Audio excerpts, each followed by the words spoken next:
Hey guys, and welcome back to Turtles in Time. We have finally reached the Technodrome. So it's time to attack Shredder head-on. Now this level actually isn't in the arcade game. It's probably the longest level in the game, but it never actually made it into the arcade game. I've heard of evidence that it may have been intended to go in there, but it never made it in. So yeah, this is actually a Super Nintendo exclusive. I recall that a small part of this level, the elevator sequence that we'll get to, was actually used in the final level of Hyperstone Heist. But yeah, apart from that, it's fully exclusive. And it's got fantastic music. This is one of my favourite pieces in the game. It's got a really awesome guitar riff.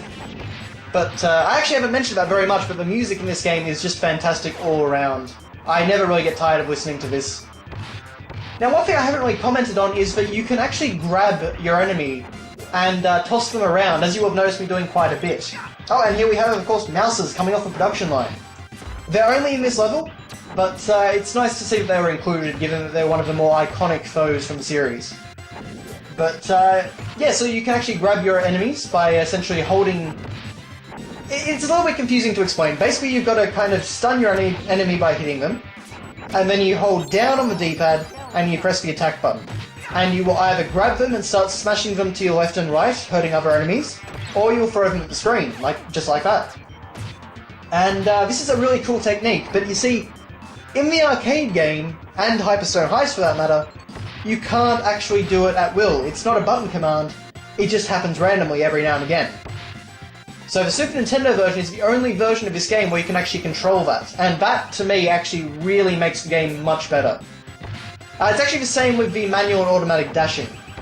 But that's actually one of the reasons why the dashing, in my opinion, really needs to be set to manual.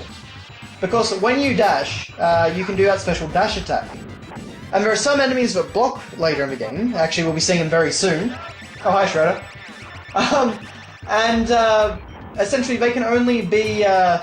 you can only break through their block using a dash attack. So that becomes very important to be able to, dash into them, knock them out of their block, and, whoops, I'm getting zapped there. And so knock them out of their block with a dash attack, and then grab them and smash them around. So that's a very handy technique, and only available in the Super Nintendo version. So here we have Toka and Razza. Now this is really interesting. When I first played this game, I'm pretty sure I didn't know who these guys are, but they're actually from... what's it called? Teenage Mutant Ninja Turtles 2 Secret of the Ooze, which is the second live-action film. The one with Vanilla Ice, if anyone has forgotten. But this game does take a few cues from Turtles 2. Not too many. Toka and Razza are the main one. I think this is actually like their animated series design. I think. I'm not exactly sure when they appeared in the animated series. I know it was much later. But, yeah, it's just kind of one of the more unusual choices, I guess you could say. Now, I went horribly in this battle. This is the worst incarnation of this battle I think I've played in years. You can see that Razza actually demutates into a puppy dog. I find this interesting glitch with the door here. I keep getting zapped, and it causes me a few problems. The hitbox there is actually a little bit fiddly, because if you actually are next to it and jump, it counts you as being, touching the gate. So, yeah. Try and stay away from that if possible. And you can see that Toka is actually just a cute little turtle lying on its back. So, yeah, as I was saying in last part, this game does have a lot of personality. This is the elevator sequence which I was talking about, and I think it's one that anyone who played this game multiplayer will remember, maybe with a little bit of animosity. So you can see that pizza there. Well, oftentimes what would happen is that the person who needed the pizza here wouldn't get it. So, you and your friend would divvy up the sides, so one person would go to the left and one person would go to the right. And usually the person that was on the right ended up taking the pizza, even if they didn't need it. So, yeah. I have a fairly long history with this game. It was introduced to me by my cousin. And we played this game quite a bit when I was more like, probably 4, 5, 6.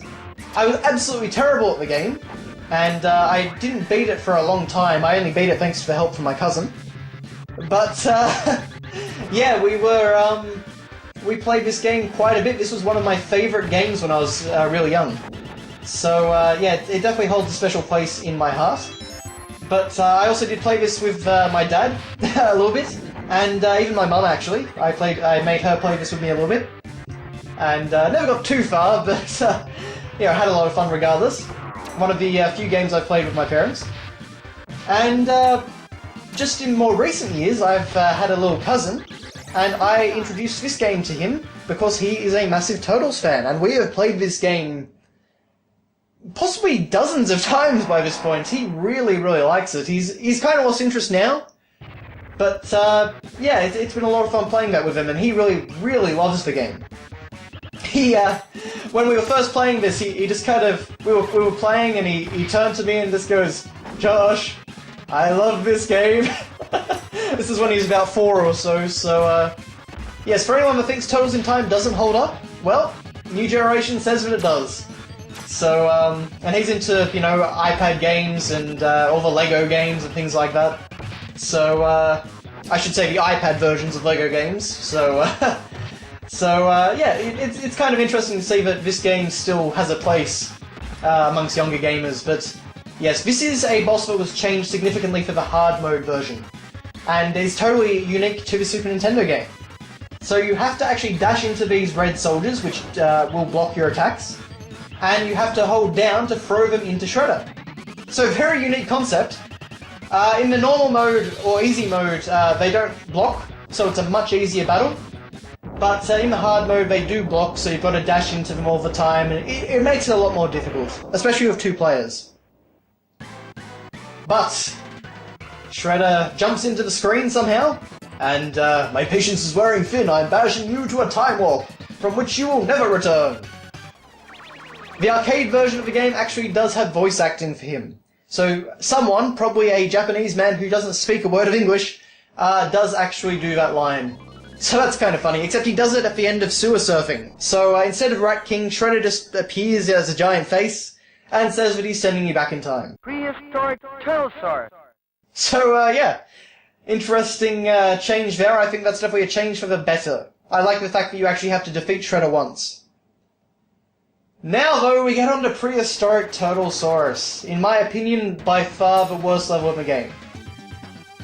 Probably the hardest level in the game as well. In fact, this level actually isn't that bad, it's more the boss at the end, but we'll get to that when we get to that. Now, what I have here is the Turtles in Time manual. And, yeah, this is probably the most 90s manual I have ever seen. I did read out a bit of it during my unboxing of the game, but I figured, yeah, let's have another look at it. Now, one thing, actually, I should mention about the game itself is that, as the name would imply, there is a time travel element to the game. So we do go between a few different time periods. And you can see that we do actually get a little bit of flavouring. So we actually have dinosaurs, you know, pterodactyls dropping exploding eggs on us. We get raptors trying to run us over. Later on, we get foot soldiers riding raptors and stuff like that. In fact, we even get, you know, so we've got stalactites. We've got a new type of foot soldier with a 2-handed axe, which really aren't very difficult, honestly, but they are there. And we will also encounter a new type of enemy very soon. So, yeah, just gotta avoid those stalactites. They do a lot of damage. And here they are, the rock soldiers. Of course, anyone that watched the 80s series will remember these guys. They all kind of look like General Trag in this, but, you know, I can understand that. They are probably the hardest enemies in the game, or the hardest normal enemies, I should say. They get a few upgrades as time goes on, but no matter what they've got, they are a pain.